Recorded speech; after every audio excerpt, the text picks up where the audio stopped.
In tutto il mondo forse è più conosciuta la zuppa di cipolle, ma qui in Sicilia vi assicuro che è più famosa quella di cipolla. Prepariamo insieme la zuppa di cipolla di mare.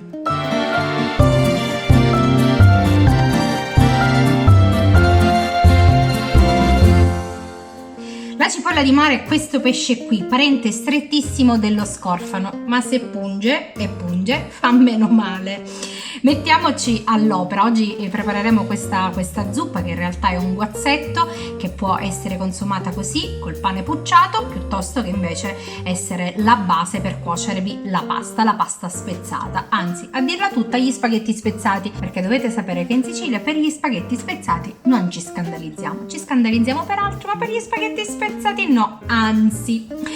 Ma bando alle ciance, mettiamoci subito all'opera. Per preparare questa ricetta, per questo appuntamento con Morsi di Sicilia, ci servirà una o più cipolle di mare. Io ne ho trovata una bella grande, quindi è sufficiente, dei pomodori ciliegini o datterini come nel mio caso, del concentrato di pomodoro, del vino bianco secco, dei cucunci di cappero, una cipolla, dell'aglio, del prezzemolo, olio extravergine d'oliva e un po' di peperoncino, il sale se vi piace.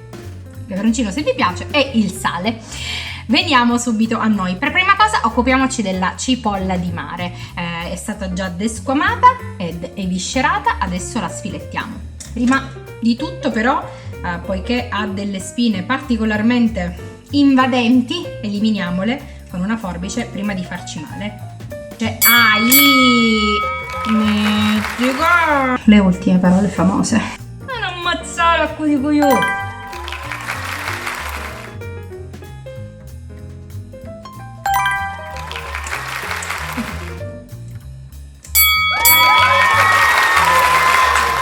Ricavo i filetti tagliando sotto l'ala, la pinna laterale più che ala.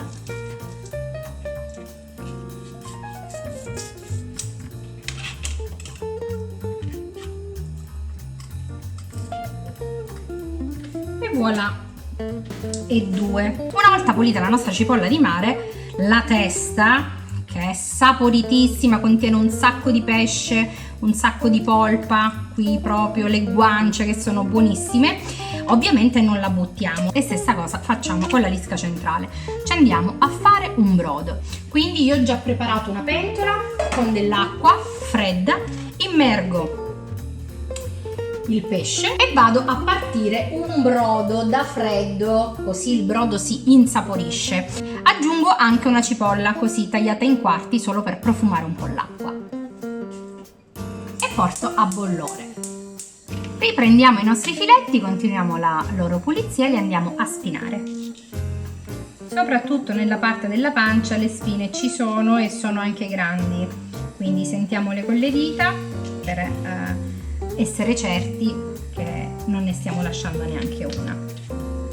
Dopo aver spinato i filetti di pesce, in questo caso sono molto grandi, ricavo 4 tranci e li metto da parte. Adesso passiamo a preparare il soffritto, il nostro sughetto dove andare a cuocere la nostra zuppa di cipolla.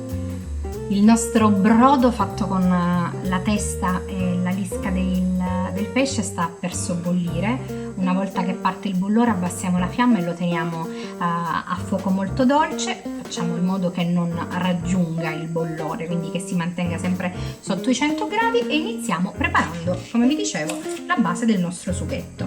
Tagliamo l'aglio, non lesiniamo con l'aglio che gli dà un buon profumo, lo schiacciamo e lo mettiamo in un tegame, olio extravergine d'oliva, e accendiamo il fuoco.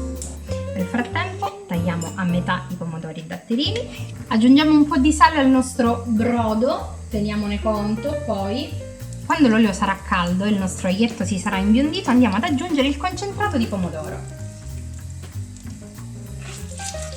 Facciamolo soffriggere un po', quindi andiamo a sfumare con il vino bianco. Il vino ci aiuterà a fare sciogliere letteralmente il concentrato di pomodoro. Quando la nota alcolica si disperde, quindi non ci batte più in fronte, andiamo ad aggiungere al sugo anche i pomodorini e lasciamo che il nostro sugo prenda calore. Nel frattempo andiamo a tritare il prezzemolo. Lasciamo andare i pomodori, aggiungiamo anche i cucunci di cappero, che sono i frutti della pianta del cappero. Possiamo anche adoperare in sostituzione i capperi veri e propri. Io li metto interi proprio perché lo servirò in zuppa, in guazzetto. Io aggiungo un pizzico di peperoncino perché mi piace tanto, un po' il piccante, e a questo punto passo a filtrare il brodo di pesce che già bolle da un po' ed è pronto.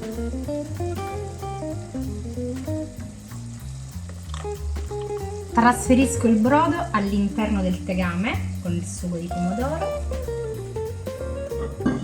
Nel frattempo che la base della nostra zuppa va, io aspetto che si raffreddi un po' la testa e dopodiché mi vado a ricavare tutta la polpa che è rimasta per poi aggiungerla ovviamente al guazzetto. Eccoci qua, assicuriamoci di non lasciare nulla ed eccola qua. Questo è tutto quello che abbiamo ricavato dalla testa. È trascorsa una decina di minuti, quindicina forse, il nostro sughetto si è già ben amalgamato, adesso siamo pronti per tuffarci il pesce. Ora, se non avessimo fatto l'operazione di sfilettatura, a posto del brodo avremmo aggiunto l'acqua poc'anzi e una volta a bollore avremmo cotto i pesci interi. In questo caso specifico io vado a tuffare i filetti di pesce crudo, copro e lascio cuocere solo 5 minuti, non uno in più. Questi li aggiungerò ovviamente alla fine perché sono già cotti, quindi rischierei di stracuocerli ulteriormente. Ed eccola qua, signori miei, la nostra zuppa di cipolle di mare è pronta. Non ci resta altro che aggiungere del prezzemolo, così come se piovesse. Sta ancora sobbollendo, questo è merito delle pentole in coccio, in gresso come in questo caso. Adesso possiamo scegliere se mangiarla così oppure levare il pesce e cuocerci all'interno la pasta. L'assaggio in vostra compagnia come faccio sempre. Scotta, ma fa un profumo delizioso.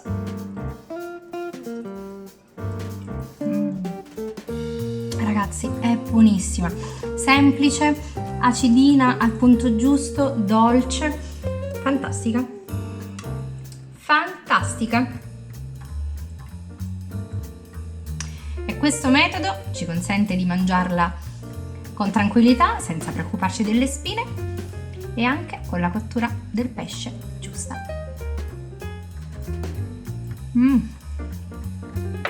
Vado a riscaldare tipo 800 grammi di pane e me la mangio. Alla prossima!